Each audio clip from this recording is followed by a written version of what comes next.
ci honorable ñu gis ne au-delà sax nga xam ne mun nañoo wax ne bras armé par rapport ak politiciens yeeg par rapport ak justiciable yi ñu gis ne fu dañu toog à un certain moment ñu gis ne mel ni comme justice bi en elle-même moo nekk en crise gis nga grève yi sudjust affaire UMS tey le juge Téliko moom ñu traîné ko en justice est-ce que nekkul ne la justice en elle-même fu mu toll nii moo commencé fragiliser wu. waaw non du fu mu toll nii yàgg na fragilisé wu yàgg nañu ñu nekk acteur de la justice yàgg nañu xeex. parce que fu mu toll nii guéguerre bi seen biir la. waaw guéguerre bi seen biir tamit yàgg na c'est-à-dire que guéguerre bi tey xam nga tey soo gisee par exemple. ñii naan querelle de génération. waaw loolu aussi mën na nekk mais xam nga mooy li ma la wax sànq rek c'est-à-dire que aujourd'hui am na bien entendu ay acteurs de la justice yu bëri yoo xamante ne bëgg nañu mbir yi changer. parce que aussi lu taq ci justice bi rek daanaka nit ñi duñ def distinction dañ ci taqal ñëpp. alors que am na ñu nekk ci métier bi bëgg nañ mbir yi dox. bëgg nañ mbir yi jaar yoon bëgg nañ mu am indépendance de la justice bëgg nañ aussi ñu wóolu leen. parce que dañuy prêter serment. c'est des agents assermentés c'est des gens yoo xamante ne dañu taxaw waat ne dañuy doxal yoon ay nit lañ loo xamante ne soo nee gëm nga yàlla gëm nañu yàlla. donc benn moment am na ñoo xamante ne effectivement et à juste raison dañu soxla ñu jox leen indépendance jox leen liberté ñuy mën a doxal la justice ni mu ko war a doxalee mais encore une fois foo gis rek am na ñuy doxal lu baax waaye am na ñuy doxal safaan ba te je pense que tamit su dee da ngaa bëgg mbiri dox bul yem rek di attaquer di wax ñeneen ñi la waxal aussi lu xew sa biir li si ñuul ñu dind ko ba mu set parce que su dee lu si ñuul mu ngi fi yow rek mënoo wax ne yaa ngi def lu baax waaye su demee fële mu ngi bon waaw su boobaa yéen ñëpp la ñuy boole donc je pense que combat de génération am na si c'est vrai mais surtout il y a cette volonté vraiment que mu ñu am vers une justice bu indépendante boo xam ne day def liggéeyam ni mu waree mais aussi mu ñu bañ a raayante ndigg ñi ñi waxante dëgg ba nga xamante ne complicité yi am ñu mun ko dagg ba sénégalais ñu mun a gis seen bopp seen justice. Vous suivez votre émission Le Rendez-vous de Sénégal 7 et je suis avec le président du mouvement Agir Thierno Bocoum monsieur Bocoum ñu avancer un tout petit peu wax ci beneen actualité par rapport ak tournée bi nga xam ne le président de la République Macky Sall effectué na ko ci week-end bi ñu weesu dans le Sine Saloum ñi naan tournée économique ñi naan tournée agricole yow ban lecture nga jàngatee par rapport ak descente bi nga xam ne président de la République def na ko ci région. non agriculture moom ci économie la bokk donc tournée économique mun na englober tournée agricole et tout ça waaye man dama ci yokk tournée politique. pour ne pas dire politico-économique et je mettrai politique en avant. parce que sooy xool tey accueil bu mu fa am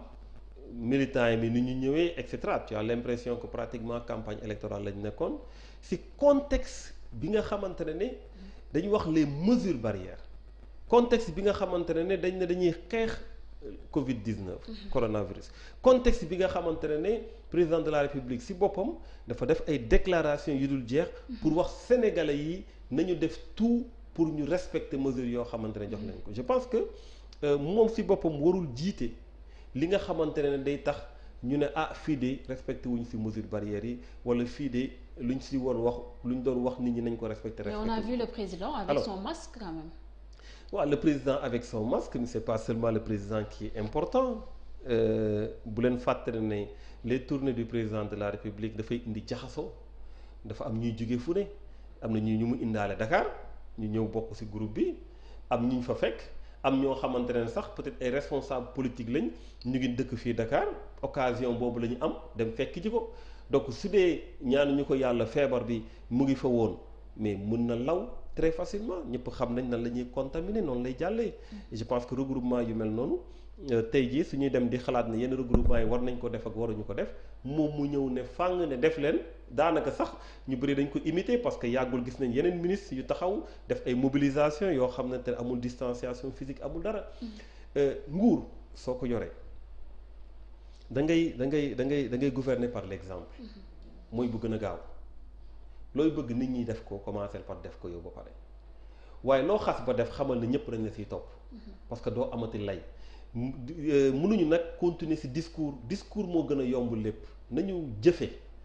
te foofu dañ ko doon xaare mu jëfe su dee mënu ko bàyyi ba mënu ko bàyyi mu jël ay dispositions yi war a mun a tax ñu xam ne ci Covid la ñu nekk mais malheureusement ça a été plus politique qu'économique. yaa ngi wax Covid mais est-ce que mën nañoo jàpp ne aussi tournée président Macky Sall bi nga xam ne mën nañoo wax ne fu mu toll nii dugg neen ci récession économique c'est une bonne chose pour l'économie parce que gis nga sax mu ngi inciter à ce que le secteur privé ñu investir dans le secteur de l'agriculture. Waaw, est-ce que c'est une bonne chose pour l'économie? Je pense qu'un discours du président de la République, qu'il le fasse à Kaolack ou à Parce Dakar. que déjà, il a annoncé 300 milliards de francs CFA. waaw annonce moom xaalis moom léegi day metti boppu ñëpp chaque jour mu annoncé je pense que ku gis affaire u 767 milliards yi rek xam na ne annonce yi moom effet d'annonce lañ siy wut rek mooy annoncé nañu am nañu mais annonce bokkul ak loo xamante ne moom mooy am sur le terrain. La preuve c'est évaluer tey li mu annoncé woon ba mu demee seeti leen ci conseil des ministres décentralisé c'est des milliers de milliards yoo xamante ne waxoon na dina ko fa def su ma juumul c'était à peu près 1800 milliards. Donc yéen da ngeen ko xooloon xaar ci bilan conseil yooyu. Ah oui non mais c'est le minimum aujourd'hui la mooy taux bi nga xamante ne mooy moom la ñu def. pour remplir activité yooyu nga xamante ne promettre nañ ko population yi. ak yeneen promesse yi nga xamante ne def na ko à travers la campagne électorale bi mujj fu mu mënti dem rek am na promesse yu mu leen wax. Donc je pense que ñëwaat di defaat ay promesses comme ni ñu naan bor du am rakk soo amee leen nit ñi bor nee la promesse c'est une dette loolu tubaab wax la promesse c'est une dette te wolof nee na bor du am rakk. Donc soo da nga def da nga wax nit ñi dig leen ba pare waaw ñëwaat encore di leen diggaat finalement soo bëggee def gouvernance su dig loolu tamit dafay doon lu xaw a doy waar mais li nga wax ci affaire récession bi ak yooyu effectivement gis nga tey agriculture bi am na nu muy baaxee dina am lenn lu ñuy apporter benn bouffée parce que agriculture dafa am solo bu baax ci suñu PIB am na lu bëri lu mu ciy contribuer donte place bi ñu ko waroon jox parce que mooy secteur primaire bi. Place bi ñu ko waroon jox dëgg joxuñu ko. Mais une agriculture non industrialisée. Voilà monsieur Bocoum est-ce que mun nañ ci am xaar. Justement parce que tey chaîne de valeur bi yëpp la ñu waroon occuper waroon nañu def production def agrobusiness waroon nañu mën a tamit fexe ba déjà ñu am une autosuffisance alimentaire parce que loolu tamit bokkoon na ci projet yoo xamante ne président de la République waxoon na ko demoon nañ sa ba ne am nañ ko mais on s'est rendu compte que en réalité amuñu ko c'est ça la vérité après maintenant ngay mën a transformer di commercialiser ngay mën a parce que tey su dee dañuy jël produit brut bi yóbbu ko extérieur gars yi def ci transformer ci ñu ci war a trans ñëw jaay ñu ko amul benn sens donc chaîne des valeurs bi nañ ko maîtriser mais tey soo gisee seen kii des conférences kii des ministres là comment on appelle ça encore communiqué conseil des ministres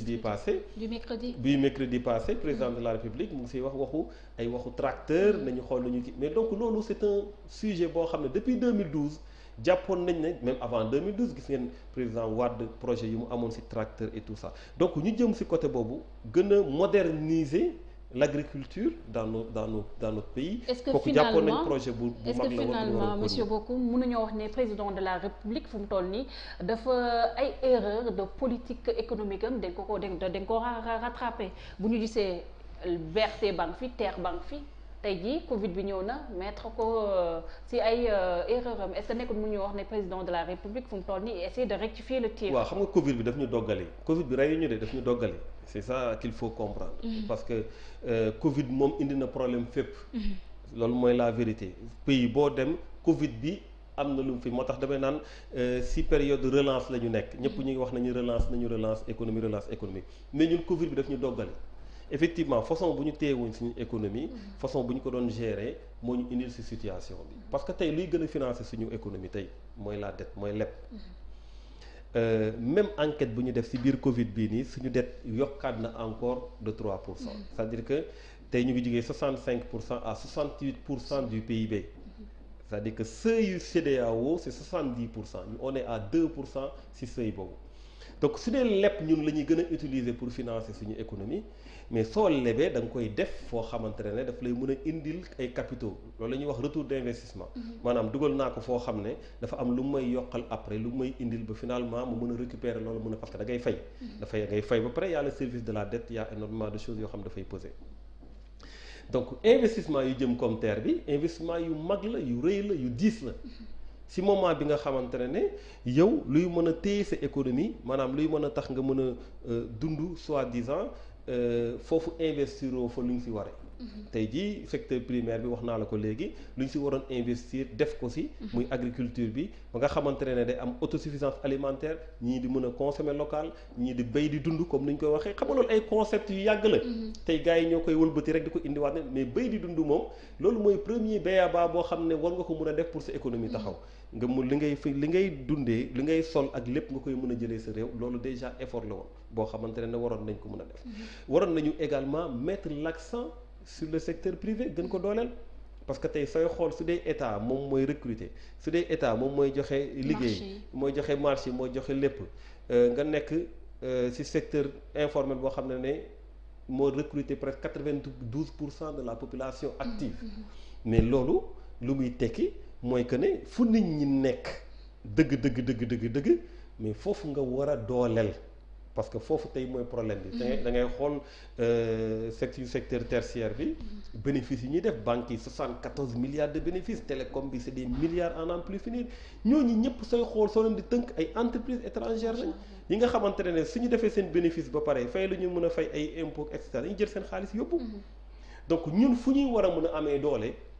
foofu dañ ko négliger depuis boobu léegi bon gis naa nag seen PAP 2 beeg seen programme bon relance bi tey la woon je pense su ma juumu la ñu def réunion bi et tout ça on verra ce qu'ils vont proposer gis naa ñu ngi wax léegi nañ dem ci agro business bi mais yooyu yëpp du guleet yàgg nañ ko wax volonté politique bi moo desoon léegi nag ñàkk am volonté politique pendant année yooyu yëpp moo ñu indi situation bii ñu nekk. L'actualité aussi inondation yi nga xam ne gis neen def na des milliers de personnes yoo xam ne rek ils se sont retrouvés sans maison ñu gis ne aussi ay dégâts ay morts sax am na ci 6 personnes gaañu fi seen bakkan lii ban lecture ngay def ci inondation yi le président de la République Macky Sall dugal ci lu toll 766 milliards de francs CFA tey jii en 2020 ñuy wax ñuy wax waxuma inondation. non dugal ci 760 xam nga wax tamit loolu mooy sans problème un peu aussi ak ñu bëri d'abord nañuy wax chiffres yi lan la. c'était une prévision benn programme décennal boo xamante ne c'est 766,990 ñuy wax 767 milliards. mais loolu lu ñuy waajal maanaam lu ñu évaluer la. compte tenu de lu ñu bëgg a def. graduellement pendant 10 ans. donc chaque année. budget dafa am lu ñu siy dugal ne dafay jëm foofu. moo tax tey soo bëggee xam ñaata la moo dugg da ngay dem si loi de règlement yi mooy lay permettre su dee voté nañ budget ba pare. ñu ñëwaat nañu li ñu leen voté woon lii ak lii ak lii lañ si def ba mu yegg parce que soo voté budget ba pare da ngay dem recouvrer ji. maanaam tey da ngay naan lii ak lii ak lii laa bëgg a def. waaye si biir année bi nag da ngay wuti xaalis boobu dina jóge si say taxes sa fiscalité say kii douanière mun na jël say emprunt et cetera nga daje mais yow da nga ko doon prévoir. alors tey ba ma dégloo président groupe parlementaire bu benn bokk yaa dañ ne defuñu si moins de 200 milliards. ça veut dire que de 767 milliards si li mu wax moins de 200 milliards moo si dugg te on est à 2 ans de 2022. ñu ngi si biir décennie boobu. mais loolu absence de volonté politique gënu koo leer soo xaymaa dara muy priorité parce que ni tax ma ne inondation dafa doon priorité parce que d'abord musiba la pour askan bi. te 2019 da ko politiqué woon ne jeex na. mais waxoon na ne jeex na 2019. alors musiba la ci askan bi déjà ñii ñu ngi perte seen bakkan dafa fort ñii ñu ngi perte seen liggéey perte seen matériel dëkkuwaay et cetera. ba pare trésor public chaque année ñu génn koppar bu bëri teg ko naan plan Orsec mais loolu doo ko dakkal une bonne fois pour toutes donc manque de volonté mënul raw loolu ñu ne la lii mooy tax nga dakkal ko nga taxaw wax ak sénégalais yi ne lii la ñuy jël def ko si te incha allahu rabbi di ngeen dootu leen ko gisati c'est derrière vous ngay coppat as tuut di si tëmbal mel ni kuy jumboo sa cin wala di safal sa cin alors que normalement da nga ko waroon ñulu carrément def ko mu leer naññ ñu xam ne lii nga bëgg nga jëm si loolu très clairement. malheureusement tey suñu waxee ne inondation ñu ngi continuer warul bett kenn parce que lu ñu si waroon def defuñu ko si. te liñ si jot a def leeraluñu ko foofu lañ doon xaar assemblée nationale. ñu wax ay commission d'information di ndax nit ñi. vous n'êtes pas d'accord?